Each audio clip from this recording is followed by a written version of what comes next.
जय माता दी। कैसे हो आप सब? स्वागत है आप सभी का मेरे चैनल पर एक नए ब्लॉग में। और आज ब्लॉग की शुरुआत हो रही है फ्रेंड्स। भी दोपहर टाइम होने वाला है और मैं आज वहीं अपनी पुरानी ड्यूटी दोहराने आई हूँ, यानी कि मैंने छोड़ी है गाय और बकरियाँ। और सबसे पहले तो मैं आप लोगों के साथ में ना व्यू शेयर करती हूँ। ये है मेरी गाय, इधर एक यहाँ पर है और एक यहाँ पर है और दूसरी यहाँ पर है। बाकी एक गाय मेरी निचली साइड को है, कहीं वो मुझे दिख नहीं रही है। और बकरियाँ बुलाने पर आ चुकी है नीचे। और ये देखिए यहाँ पर। और ये रहा यहाँ से जो दिखता है खूबसूरत सा व्यू। पर आजकल ना ये व्यू बेकार सा लग रहा है मुझे। क्यों, क्या कारण है इसका, वो मैं आपको बताती हूँ। क्योंकि आजकल ना बड़ी धुंध पड़ रही है और मौसम बिल्कुल ख़राब है। बारिश नहीं हो रही है और ठंड ज़्यादा हो गई है, धुंध सी पड़ी रहती है। इसके कारण तो कुछ ना आसपास जो भी है वो साफ नहीं दिखता है। और अब हो गया है हमारे घर जाने का टाइम, तो हम चल रहे हैं घर की तरफ को। और आज मुझे अपने वीडियो के माध्यम से आप सभी को कुछ दिखाना है, कुछ कहना है, कुछ बताना है। तो प्लीज़ आपसे रिक्वेस्ट है कि पूरा वीडियो देखिएगा, बीच में बिल्कुल भी स्किप मत कीजिएगा। और आप लोग ना मेरी वीडियो को ज़्यादा से ज़्यादा शेयर भी कीजिएगा। फ्रेंड्स, आज सुबह ही जैसे मैं उठी और उठने के बाद में अपनी जो गौशाला की सफाई है वो की मैंने, काऊ मिल्किंग करी। और उसके बाद में मैं आ गई रोड में दूध देने के लिए, क्योंकि हमें गाड़ी वाले को रोज़ दूध की सप्लाई करनी पड़ती है। तो मैं वहाँ पे आ गई। तो वो गाड़ी वाले भैया बोल रहे थे कि यहाँ पे ना कहते ना इधर पर साथ में ही है, साइड में ही, जहाँ पे हम पानी लेने जाते हैं वहाँ पे उनको 2 बछड़े मिले होंगे छोटे छोटे। और फिर उन्होंने मुझे पूछा कि कृष्णा आपकी बछड़ियाँ कहीं रात को ना इधर उधर तो नहीं रह गई थी? फिर मैंने बोला भैया मेरे पास ना छोटी छोटी बछड़ियाँ नहीं है, मेरे पास सिर्फ एक बछड़ा है छोटा सा, और बाकी मेरे पास सारी गायें हैं। और जो एक बछड़ी है मेरे पास वो मेरी नई गाय की है, वो अभी घर में ही रहती है, उसको मैं जंगल नहीं लाती हूँ क्योंकि वो छोटी सी है, अभी 1.5 महीने की भी नहीं हुई है वो कंप्लीट। तो वो तो आ भी नहीं सकती बेचारी, और ऐसे पत्थरों पे ना वो चल भी नहीं सकती है। थोड़ी बड़ी हो जाएगी 3 से 4 महीने की, तभी वो जंगल आ पाएगी। और वैसे भी मेरे पास ये जो गाय ये थोड़ी छोटी है और इनको चलने की आदत है। जो मैंने गाय घर में लाई हुई है वो नहीं चलती है, उसको आदत नहीं है, ना चरती है वो, ना चलती है ज़्यादा। तो उसको मैं ला भी नहीं सकती जंगल में। तो मैंने उसको मना कर दी कि नहीं, मेरी बछड़ियाँ नहीं है, क्या अब तक इसकी बछड़ियाँ होंगी ना। थोड़ी देर बाद फिर हमारी पड़ोसी है वो पानी लेने जाते हैं सुबह सुबह बॉडी के पास। तो उन्होंने मुझे फिर से बोला कि हमने ना बहुते बछड़ियाँ देखी वहाँ पे। अब अंधेरा था, पूरा सूरज नहीं निकला हुआ था, तो किसको पता बछड़ी है या बछड़ा। बोलते कृष्णा तुम्हारी बछड़ियाँ, काम कोई और करेगा तो मुझे बोलेंगे उसकी है। मैंने बोला नहीं जी, मेरी बछड़ियाँ नहीं हैं, और क्या पता किसी ने छोड़ी होगी। तो मैंने बोला उनको ढंग से देखो। फिर उन्होंने बोला कि ये ना 2 छोटे छोटे बछड़े हैं और ये रात को किसी ने गाड़ी से उतारे हुए हैं, यानी कि कोई गाड़ी वाला पता नहीं कहाँ से ला करके हमारी बॉडी के पास जंगल है, सुनसान जंगल है, वहाँ पे इनको छोड़ गया है। 2 बच्चे हैं छोटे छोटे, शायद वो 1-1 साल के हैं, जैसे कि मेरे पास भी है सेम वैसा ही। तो मेरे पास 1 साल का है, 1 साल कुछ महीने का हो सकता है या उससे कम ज़्यादा, मुझे नहीं पता। पर ये आखिर ये काम किसका है, किसने किया होगा ये काम, और कौन लोग हैं वो? गलती कोई एक करता है ना, और बदनामी जो है वो पूरे समाज पे फैल जाती है। सभी यही बोलेंगे कि काम ऐसे करते हैं लोग, पशु पालते हैं और उनको छोड़ देते हैं। ये है वो 2 बच्चे हैं, दोनों बछड़े हैं, और ये कम से कम 1-1 साल के बच्चे हैं जो कि किसी ने छोड़े हुए हैं। और ये किसने छोड़े हुए ये पता नहीं कौन है ऐसा इंसान, और कहाँ पे छोड़े थे ये यहाँ पे सामने जहाँ पे सड़क है ना, मोड़, वहाँ पे उतारी है किसी ने गाड़ी, रात के टाइम की है, और वहाँ पे छोड़ी हुई है, पिकअप गाड़ी उतारी हुई है। और फिर सुबह ना यहाँ से एक भाई जा रहा था, तो ये जो एक छोटा सा बछड़ा है ना, ये नीचे नाले में गिरा हुआ था। यहाँ से सड़क से नीचे ना ये जो गहरी जैसी खाई है यहाँ पे गिर गया था, क्योंकि अंधेरे में क्या पता कैसे पैर फिसल गया, क्या हो गया, तो ये यहाँ पे गिर गया। फिर ये जोर जोर से आवाज़ लगा रहा था। जैसे ही सुबह हुई, 8-9 बजे का टाइम हुआ, इधर उधर से गांव वाले आने लगे, तो इन्होंने देखा और उन्होंने ना इसको उठाया हुआ है, और इसके ना पीछे चोट लगी हुई है एक के, ये जो सोया हुआ है। तो फिर इधर उधर से लोग आए और उन्होंने ना इसको निकाला बेचारे को, है ना। आप खुद आइडिया लगाओ, अंदाजा लगाओ, ये सुनसान जंगल है, यहाँ पे कुछ भी सुविधा नहीं है, ना इसको रहने की है इनको, ना बस सिर्फ इनको ये है कि यहाँ पे चारा है। और जंगली जानवरों का खतरा ना यहाँ पे दिन को भी रहता है और रात को कुछ भी हो सकता है इनके साथ में। शायद उस जो इंसान नहीं है वो हैवान है, और उसने जो भी किया हुआ है ना वो हैवानियत का काम किया हुआ है।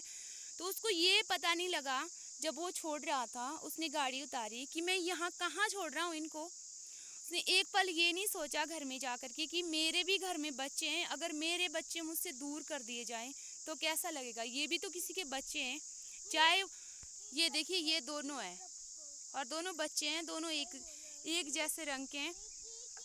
पर मेरी समझ में उस इंसान ने ये नहीं सोचा कि मैं यहाँ पे छोड़ रहा हूँ इसको, तो यहाँ पे कुछ भी हो सकता है इनके। और जो इंसान है वो किसी आसमान से तो नहीं निकला हुआ है, या वो धरती या पाताल से आकर के एकदम निकला और प्रकट हो गया। उसके आगे पीछे परिवार तो होगा ही ना, उसकी बीवी होगी, उसके बच्चे होंगे, उसके माँ बाप होंगे। अगर उसके परिवार वाले को किसी उससे अलग कर दिया जाए तो उसको कैसा दर्द होगा। सोचा अपने दर्द के बारे में सोचा है? जब किसी इंसान को दर्द होता है तो वो कितना तड़फता है, कितना रोता है, कितना चिल्लाता है। अपना दर्द अपना होता है और जो पराया दर्द है वो कुछ भी नहीं है। ये बच्चे हैं और ये बेजुबान जानवर के बच्चे हैं, इनकी भी तो माँ है, इन्होंने भी तो माँ की कोख से जन्म लिया हुआ है। अगर हमारे बच्चों को कुछ हो जाता है तो हम कितने भावुक हो जाते हैं, हम पता नहीं क्या से क्या कर देते हैं। और जिन माँओं से इन बच्चों को बिछोड़ा हुआ है ना, उनकी क्या हालत हुई होगी, क्या कंडीशन हुई होगी उन बच्चों की। उस इंसान ने सोचा होगा एक पल के लिए। और सबसे बड़ा जो हाथ होता है ना इनमें, वो औरतों का होता है। सच्ची बात है, सीधी सीधी बात है। शायद मेरी भाषा या मेरी बात किसी को बुरी लगेगी, मेरा किसी को ठेस पहुंचाने का कोई मकसद नहीं है, पर सबसे बड़ा हाथ होता है इसमें औरतों का। औरतें सबसे पहले घर में बोलती है हमने पशु रखने हैं, फिर वो पशु रखती है। फिर जब उनको ना अपने पशु बोझ लगने लगते हैं तो वो क्या करते हैं, गाड़ी वाले को कुछ पैसे दे देते हैं और वो इधर उधर से उठा करके इनको जंगल की तरफ फेंक करके आ जाते हैं। अरे शर्म करो कुछ, जितने पैसे तुमने गाड़ी वाले को दिए उससे थोड़े से ज़्यादा पैसे इकट्ठे करके आप इनको कहीं गौशाला में तो छोड़ देते, वहाँ पे ये सेफ तो रहते। चाहे इनको खाने के लिए पूरा नहीं आधा ही मिलता, पर ये सेफ तो रहते वहाँ पे। यहाँ पे छोड़ने का क्या मतलब है, सीधा सीधा सा मतलब है कि इनको खुलेआम ना जानवरों के लिए छोड़ा गया है। इन पशुओं को सरेआम इनको जानवरों के लिए छोड़ा गया है। और इनको आप लोगों ने ध्यान से देखना है, ये दोनों बछड़े हैं। अगर आप मुझे कहीं लोकल से नज़दीक से देखते हैं तो मुझे कमेंट करके बताना किसके पास ऐसे बछड़े थे। हमने बहुत कोशिश की और पीछे यहाँ पे सीसीटीवी कैमरा लगे हुए। हालांकि मैं तो बस यही कोशिश करूँगी कि जिसने भी ये काम किया ना उसको सज़ा ज़रूर मिलनी चाहिए, ताकि वो आइंदा के लिए भी पछताए कि ऐसा मैंने किया था और मुझे उसका फल ऐसा मिला। ये बहुत गलत बात है। बछड़े हमारे घर में भी है, गाय हमारे भी है, दूध वो भी देती है, पर उसका मतलब ये नहीं है कि जब तक गाय दूध देती है तब तक दूध निकालो। जब तक गाय ने इन बछड़ों के बिना दूध नहीं दिया तब तक उन्होंने पाला इनको, और जब गाय ने दूध देना बंद कर दिया तो ये देखिए उनके बच्चे किस तरह से बिलक रहे हैं। आज कौन है इनका सब कुछ होते हुए इनको बेसहारा कर दिया है। और मैं तो भगवान से, माता रानी से बस यही दुआ करती हूँ कि जिसने भी ये काम किया हुआ है ना, भगवान करे उनका परिवार कभी सुखी नहीं रहे, कभी भी सुखी नहीं रहे, उनके बच्चे कभी सुखी नहीं रहे। जैसे ना इनकी माँ तड़फ रही है ना, बिलक रही है आज इन बच्चों के लिए, वो भी ऐसे ही तड़फें। और जैसे ये बच्चे अपनी माँ के लिए तड़फ रहे हैं ना, वैसे ही उनके बच्चे भी तड़फे। क्योंकि जैसे ही हमारे पशु आए ना सुबह तो इन्होंने राड़ियाँ देना स्टार्ट कर दी, और ये हमारे पशुओं को देख करके ना यहाँ वहाँ इकट्ठे हो गए और इन्होंने ना हमारे पशुओं का आसरा ले लिया। तो भैया ये अगर मेरे घर में, आप लोगों को पता है मेरे घर में पहले ही 8 पशु है, 8 बकरियां हैं, 8 पशु है, टोटल मिलाकर के 16 पशु हो गए। मेरे पास ना थोड़ी सी जगह भी नहीं है। अगर मेरी गौशाला में थोड़ी सी भी जगह होती ना तो मैं इनको ज़रूर शरण देती, पर मैं मजबूर हूँ, मैं इनको नहीं रख सकती हूँ। और कौन रखेगा इनको, कौन है इनका जिम्मेदार? वही लोग है ना जिन्होंने इनको छोड़ा हुआ है। मैं हूं इनका जिम्मेदार। हाँ, और हाथ जोड़ के रिक्वेस्ट है उन लोगों से, रिक्वेस्ट है कि प्लीज़ भैया ऐसे काम मत किया करें। अगर आपको कहीं पशु छोड़ने ना तो दूर जाकर के गौशाला में छोड़ो। पैसे दे रहे हो तो ज़्यादा पैसे और दे दो, पर कम से कम आपको एक सुकून तो रहेगा कि हमने गौशाला में छोड़े हुए, ना कि हमने इनको जंगली जानवरों का शिकार करने के लिए छोड़ दिया हुआ है। एक माँ से उसके दूध पीते हुए बच्चे को छीन लिया, इतना बड़ा पाप भगवान तुम्हें ज़रूर सज़ा देगा, देगा ही देगा, इस जन्म में देगा। फिर बोलते कोरोना वायरस आया, लंपी वायरस आया, हमारे पशुओं को ऐसी बीमारी होगी, वैसी बीमारी होगी। हम लोग इसके गुनहगार हैं, हम लोग पहले गलती करते हैं, फिर भगवान हमें सज़ा देता है। तो प्लीज़ ऐसी गलती कोई और ना दोहराए।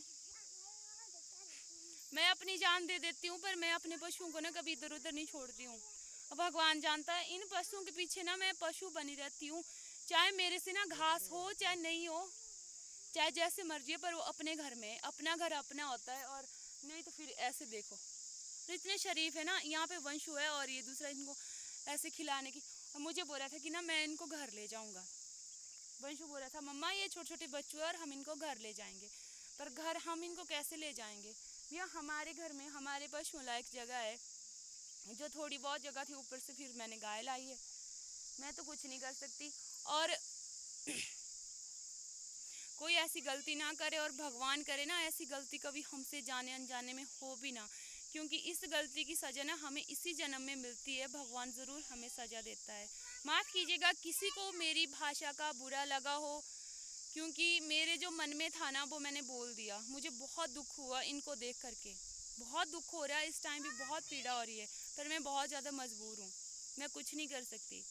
तो आज का वीडियो आप सभी लोग ज़रूर शेयर करना, ताकि वो उन लोगों तक भी पहुंच जाए जिन्होंने ये काम किया हुआ है। और मुझे पता है ये जो काम है ना, ये कहीं आसपास का ही काम है। और सिर्फ क्या करते हैं ना लोग आजकल हमारे यहाँ पे 100 किलोमीटर के दायरे में, गोल दायरे में आप देख लो, जहाँ भी देखोगे ना वहाँ पे कामधेनु है। सभी लोगों ने गाय पाली है, दूध बेचते हैं, तो कम से कम उस दूध बेचने की तो शर्म करो।